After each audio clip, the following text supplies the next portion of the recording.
తెలంగాణ రాజకీయాల్లో జరుగుతున్న మార్పుల గురించి సాంబ రామ్మోహన్ రెడ్డి గారు నాతో పాటుగా ఉన్నారు. ఒకసారి మాట్లాడదాం. నమస్కారం సార్. నమస్తే.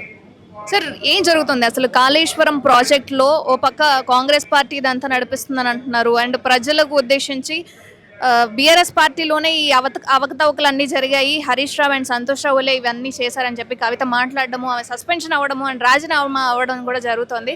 అయినా సరే కాంగ్రెస్ మీద ఎన్నో ఆరోపణలు వస్తున్నాయి. దీని మీద మీ స్పందన ఏంటి? మీరు విఘ్నులు కదా, మీరు చదువుకున్నటువంటి వాళ్ళు కదా. కాగ్ నివేదిక అనేటటువంటిది కేంద్రందే కదా, దాంట్లో కాళేశ్వరం అవకతవకలు వచ్చినాయి కదా. తర్వాత నేషనల్ డ్యామ్ సేఫ్టీ అథారిటీ కేంద్రందే కదా, అది కూడా ఫైనల్ రిపోర్ట్ వచ్చింది కదా. అది బీజేపీ అనొద్దు, మన కేంద్రంకి వచ్చింది కదా.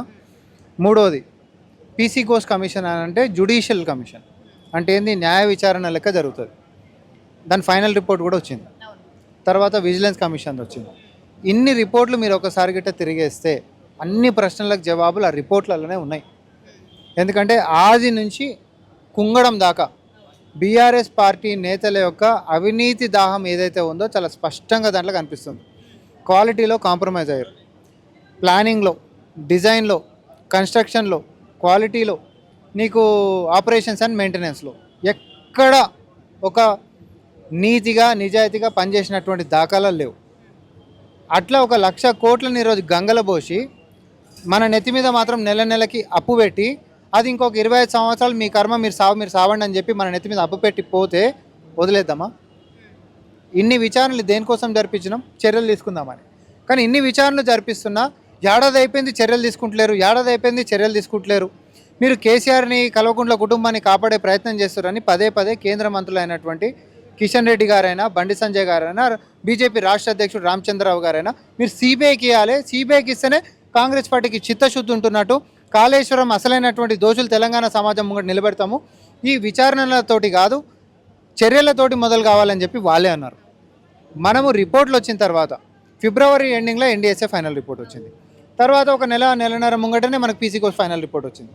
వీటి మీద మనము సభ పెట్టి అర్ధరాత్రి దాకా చర్చ చేసినటువంటి ఆరోపణలు ఎదుర్కొంటున్నటువంటి వ్యక్తులకు కూడా అవకాశం ఇచ్చి వాళ్ళు వెళ్ళిపోతే మనమే చేయలేం. దానికి ప్రతిపక్షాలు అందరినీ కూడా కలుపుకొని ఎట్లా పోదాం ఈ రాష్ట్రంలో జరిగినటువంటి దీనిపైన అనేటటువంటి ఒక ప్రజాస్వామికబద్ధంగా గౌరవనీయులు ముఖ్యమంత్రి రేవంత్ రెడ్డి గారు మరి సభల దానికి ఒక తీర్మానాన్ని తీసుకున్నప్పుడు సిబిఐకి ఇద్దాము అనేటటువంటి దానికి వచ్చి మనం ఇచ్చినాం. ఏకపక్షం నిర్ణయం కూడా కాదు కదా. బీజేపీ అడిగింది, కాంగ్రెస్ పార్టీ చర్చ పెట్టింది, బీఆర్ఎస్ పార్టీకి అవకాశం ఇచ్చింది, అందరు కలిసి తెలంగాణ సర్వసభ్య సమాజం ఈరోజు సిబిఐకి ఇచ్చింది. ఈరోజు చిత్తశుద్ధిని నిరూపించుకోవాల్సింది బీజేపీ.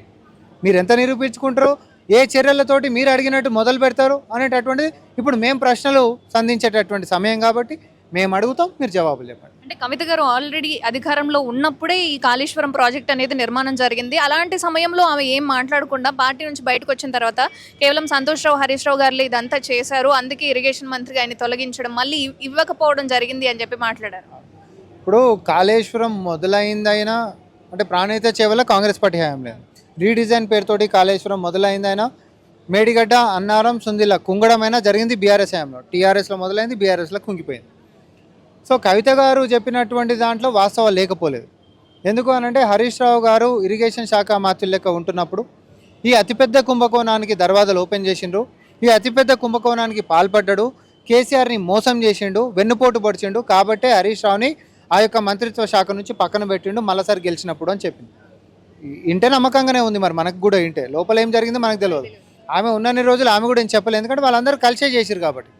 వీళ్ళ పనులలో వీళ్ళురు, వాళ్ళ పనులలో వాళ్ళురు, ఒకరు ధరణి పంచుకురు, ఒకరు ఇరిగేషన్ పంచుకురు, ఒకరు మైన్స్ పంచుకురు, ఒకరు లిక్కర్ పంచుకురు. జిల్లాలు మొత్తం ఆస్తులు ఏదో అన్నదమ్ములు పంచుకున్నట్టు పంచుకున్నారు. దోసుక తిన్న రోజులు దోసుక తిన్నారు. ఇప్పుడు వాళ్ళకి ఏదో చెడింది కాబట్టి బయటకు వచ్చి ఉన్న వాస్తవాలు నువ్వు పడతలేవు కాబట్టి వీళ్ళు చెప్తారు, వీళ్ళు పడతలేరు కాబట్టి ఇప్పుడు చెప్తే బాగుంటుందని వాళ్ళు ఆపుకుంటారు. అవి కూడా ఎన్నడో వస్తాయి, ఈమె కూడా ఇంకా అంశాలు వచ్చేటివి ఉన్నాయి. కానీ తెలంగాణ సమాజానికి మాత్రం ఒక మేలేం జరుగుతుంది అని అంటే, ఈ కుటుంబం అందరు కలిసి కూడా తెలంగాణ వనరులను ఎట్లా కొల్లగొట్టారు అనేటట్టు చాలా స్పష్టంగా ఉంది. దీంట్లో మూలకారకుడు అయినటువంటి హరీష్ రావు మీద కవిత గారు ఎక్కుపెట్టినటువంటి తీరు, కేసీఆర్ గారిని పక్కదారి పట్టించడంలో ప్రధాన పాత్ర పోషించినటువంటి సంతోష్ రావు పైన వీళ్ళిద్దరి యొక్క చరిత్రని కవిత గారు ఇప్పుతున్నటువంటి తీరు గిట్ట మనం చూస్తే ఇంకా రానున్నటువంటి కాలంలో తూకపటాకులు అయిపోయినాయి, సుతిల్ బాంబులు, లక్ష్మీ బాంబులు పేలేదు ఉందనేది మాత్రం నాకు నమ్మకం. అంటే కవిత గారు కాంగ్రెస్ పార్టీలోకి వస్తారు అని చెప్పి ఆమె ఎప్పుడైతే సస్పెండ్ అవ్వడము రాజీనామా అయిన దగ్గర నుంచి వినిపిస్తూనే ఉంది. అండ్ గతంలో కూడా ఈ వార్తలు అనేవి వచ్చాయి. కాంగ్రెస్లోకి వచ్చే అవకాశం ఉందంటారా? కాంగ్రెస్లోకి వచ్చే అవకాశం లేదు, కాంగ్రెస్లోకి వచ్చినా తీసుకునే పరిస్థితి లేదు. ఇది చాలా స్పష్టంగా చెప్తాను. అలాగే ఇంకొక అంశం ఏంటంటే సార్, తెలంగాణ రాజకీయాల్లోకి సంబంధించి రైతులకు సంబంధించి యూరియా కొరత ఉంది అని చెప్పి పొన్నం ప్రభాకర్ గారు అంటున్నారు. యూరియా కొరత లేదు అని చెప్పి రేవంత్ రెడ్డి గారు అనడం జరిగింది. రేవంత్ రెడ్డి గారు అసలు ఎక్కడన్నా ఏ సందర్భంలో అన్నారు చెప్పండి?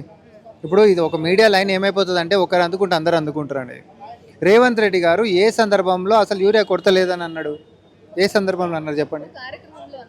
ఇప్పుడు నేను ఒకటి చెప్తా, మన రాంగ్ ఇంటర్ప్రిటేషన్స్ చేయొద్దు. మనం యూరియా అనేటటువంటిది కేటాయింపులు చేసేది కేంద్రం. యూరియా అనేటటువంటిది రాష్ట్రాలకి కేటాయింపుల దగ్గర నుంచి మొదలు పెట్టుకుంటే సరఫరా చేసేది కేంద్రం. ఇది ఇక్కడ కాదు, దేశవ్యాప్తంగా ఇక్కడ అనేది బీజేపీ పాలిత రాష్ట్రాలలో కూడా. అయితే ఇక్కడ ఈ రాష్ట్రంలో కొరత అనేటటువంటిది వాళ్ళు మనకి ప్రతి నెల ఇన్నిని పంపిస్తామని చెప్తారు.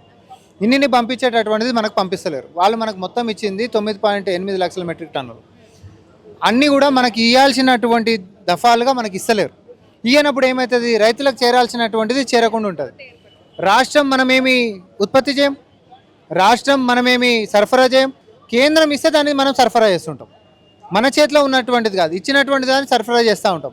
వాళ్ళు ఇవ్వాల్సినంత ఇవ్వనప్పుడు ఇక్కడ కొరత అనేటటువంటి ఖచ్చితంగా ఉంటుంది కదా. కానీ దానికి కారణం ఎవరు?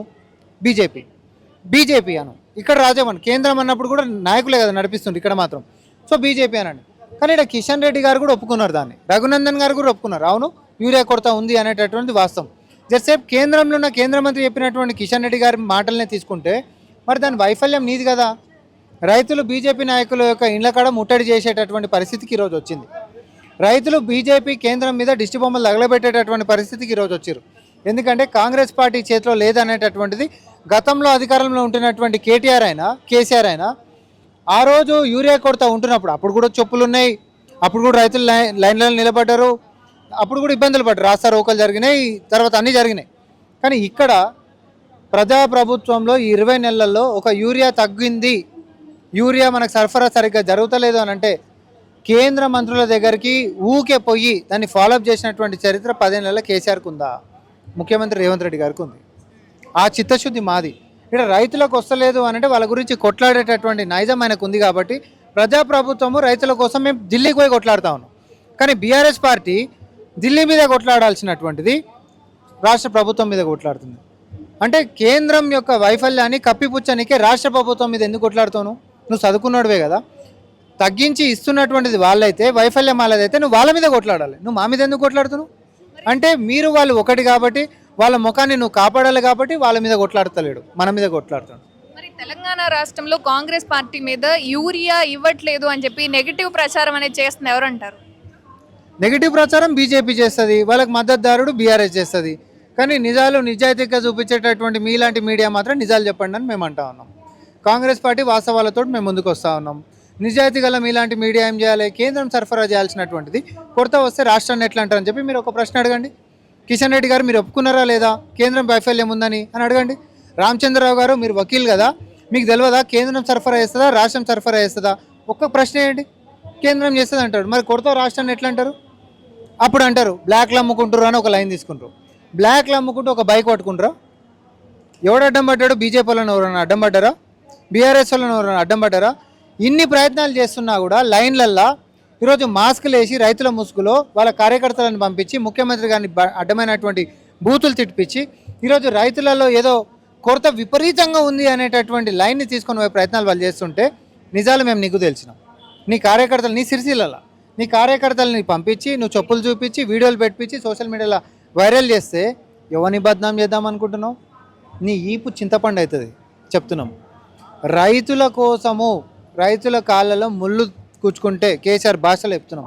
పన్నుతోటి పీకనికే కాంగ్రెస్ పార్టీ ప్రభుత్వం సిద్ధంగా ఉంటుంది. కానీ అదే పిచ్చి పిచ్చి నకరాలు చేస్తే ముళ్ళుగట్ట అవుతాం బిడ్డ తయారుండు.